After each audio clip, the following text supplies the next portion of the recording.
নমস্কার বন্ধুগণ, সকলকে জানাই কৌশিকী অমাবস্যার প্রণাম। আমাদের গ্রামেরই একটি ছোট্ট মায়ের মন্দির রয়েছে, আদান কাঁদুনের ষষ্ঠীতলা তারা মায়ের মন্দির। সেখানে আমি আমার বন্ধু মিলে পৌঁছে গিয়েছিলাম মায়ের মন্দিরে।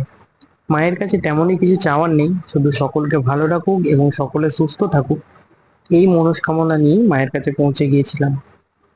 কিছুটা দূর গিয়েই দেখতে পেলাম লাইটিং এর সুন্দর কাজ। তারপরেই আমাদের সাইকেলটি এখানে গ্যারেজে রেখে দেওয়ার পালা।